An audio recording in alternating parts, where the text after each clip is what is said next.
Hello, नमस्कार बच्चों। कक्षा 7 के सभी बच्चों, आप सभी लोगों का हमारे यूट्यूब चैनल में स्वागत है। तो बच्चों, इस नए सत्र में 2021-22 में हम आप लोगों को ऑनलाइन शिक्षण कार्य देने जा रहे हैं, पढ़ाने जा रहे हैं। आप लोगों को ये कार्य फेयर कॉपी पे करना है, बनाना है, ठीक है ना। फेयर कॉपी इसी से आप अपनी कंप्लीट कर लीजिए। पूरा विधिवत साफ साफ लिखा हुआ देख के लिखिए, ठीक है ना। तो आज पहला वीडियो है, पहला लेक्चर हमारा है। तो इस वीडियो में हम आप लोगों को, है ना, डिफिनीशंस, इस चैप्टर में पहला इकाई जो है, इकाई 1 परिमेय संख्याएं, इसमें परिभाषा और क्या पढ़ना है हम आपको बताएंगे। और अगले वीडियो से आपको क्वेश्चन सॉल्व करवाए जाएंगे, है ना। तब तक आप लोग ये परिभाषाएं पढ़िए, कैसे सॉल्व करना है ये सब इसमें हम बताएंगे। उसी तरीके से ना इन चीज़ों को अच्छी तरीके से तैयार करिए। तो चलिए देखिए, पहले नंबर 1 पे परिमेय संख्या किसको कहते हैं। जो पाठ का नाम है परिमेय संख्याएं, तो परिमेय संख्या कहते किसको, ये हम लोग जानने की कोशिश करते हैं। तो ऐसी संख्या जिसे P/Q के रूप में व्यक्त किया जा सके परिमेय संख्या कहलाती है ना। ऐसी कोई संख्या हो जिसको हम P/Q के रूप में लिख सकें, है ना, P/Q के फॉर्म में, वो परिमेय संख्या कहलाती है। लेकिन कंडीशन आएगी कि जहाँ P व Q पूर्णांक हो, P और Q दोनों पूर्णांक होने चाहिए और Q is not equal to 0 हो। Q की वैल्यू, Q का मान शून्य नहीं होना चाहिए और P और Q दोनों पूर्णांक होने चाहिए। नीचे लिखा नोट, सभी भिन्नें जो है वो परिमेय संख्या होती हैं, परंतु प्रत्येक परिमेय संख्या भिन्न नहीं होती है, ठीक ना। ये आपको ध्यान रखना। परिमेय संख्याओं के प्रगुण हैं, तो नंबर 1 समतुल्यता का प्रगुण है। कौन सा? समतुल्यता। समतुल्यता का मतलब समतुल्य, है ना। तो किसी परिमेय संख्या के अंश तथा हर में एक ही शून्योत्तर पूर्ण अंक से गुणा करके समतुल्य परिमेय संख्या प्राप्त होती। जैसे आपसे कहा जाए कि 2/3 के समतुल्य परिमेय संख्या लिखिए, है ना। तो हमने एक उदाहरण देकर भी आपको बताया, इसी तरह आपको क्वेश्चन में एक्सरसाइज में करना होगा। तो 2/3 के समतुल्य परिमेय संख्या लिखनी है। तो 2/3 जो अंश बटे हर संख्या है, इसके अंश और हर में किसी भी संख्या से आप गुणा कर सकते हैं। समान संख्या जिससे हर में आप गुणा करेंगे उसी से आपको अंश में गुणा करनी होगी। यदि अंश में 2 से करते हैं हमें, तो हर में भी 2 से करना है। यदि अंश में 3 से करोगे तो हर में 3 से करना है। मतलब अंश और हर में समान संख्या से आपको गुणा करनी है।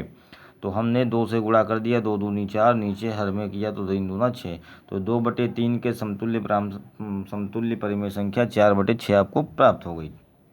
इसी तरह आप चाहें तो 3 से, 4 से, 5 से, जिससे मर्जी आपकी गुणा कर सकते हैं, है ना। इसके बाद सरलतम रूप का प्रगुण, है ना। सरलतम रूप मतलब परिमेय संख्या को सरलतम रूप में बदलना, है ना।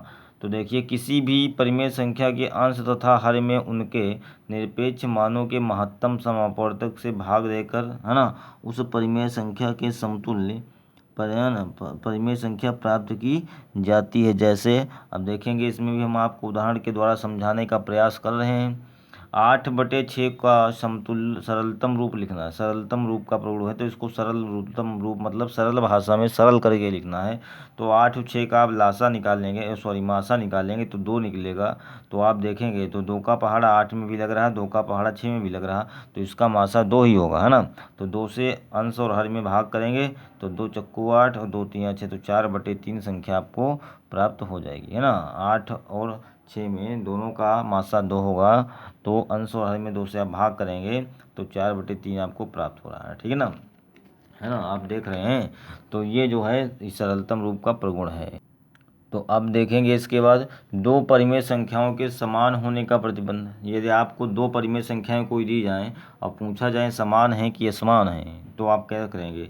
तो यदि A/B और C/D, है ना, 2 समान परिमेय संख्याएं हैं, तो AD बराबर BC होगा, है ना। यदि AD बराबर BC नहीं है ना, लिखा है यदि AD is not equal to BC, यदि AD और BC बराबर नहीं तो समान नहीं होगी। और यदि AD और BC बराबर है, समान है ना, बराबर है, तो परिमेय संख्याएं भी समान होंगी। जैसे हम उदाहरण के से नीचे आपको समझा देते हैं।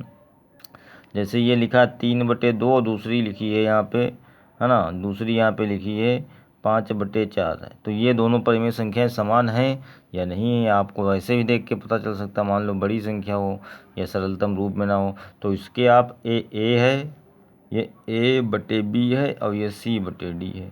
तो हम देखेंगे AD बराबर BC निकालेंगे।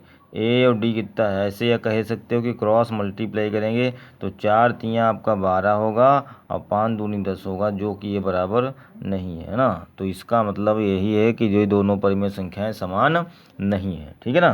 तो दो परिमेय संख्याओं के समान होने का प्रतिबंध है ये, यदि ए डी बराबर बी सी है तो समान है, बराबर नहीं है तो असमान है। ऐसे संख्याएं दी होंगी, आप ऐसे क्रॉस मल्टीप्लाई कर सकते हैं।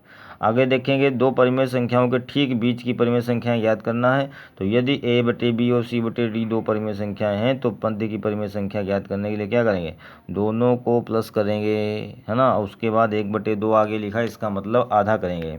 क्या करेंगे, आधा करेंगे, दोनों को जोड़ के आधा करेंगे। जैसे आपसे कहा जाए कि 1/2 है ना और 1/4 के मध्य की बीच की परिमेय संख्या निकालनी है, तो इनको पहले हम जोड़ेंगे। क्या करेंगे, जोड़ेंगे, फिर 2 से भाग करेंगे, है ना। तो जोड़ने के लिए आपको हर बराबर करना है, इसमें पड़ेगा 2 से गुणा, 2 कम 2, 1 3/4 और पूरे के बटे 2 तो 3/4 है ना, और गुणे 1/2 तो ये आंसर आ जाएगा 3/8 परिमेय संख्या आपको प्राप्त हो जाएगी। ठीक है बच्चों, तो ये था आपका पहला चैप्टर जिसमें हमने बताया आपको कुछ परिभाषाएं और कैसे सवाल आपको इसके अंदर सॉल्व करने हैं, क्या करना है, मेथड क्या है ना, इसके बारे में। और अब हम लोग अगले वीडियो में एक्सरसाइज पे चलेंगे, आपको बताएंगे, सॉल्व करवाएंगे, ठीक है ना। तो तब तक आप लोग फिर कॉपी बनाइएगा, उस पर लिखिएगा, है ना। यदि हमारे चैनल पर नए हैं तो उसको चैनल को सब्सक्राइब करिएगा। धन्यवाद।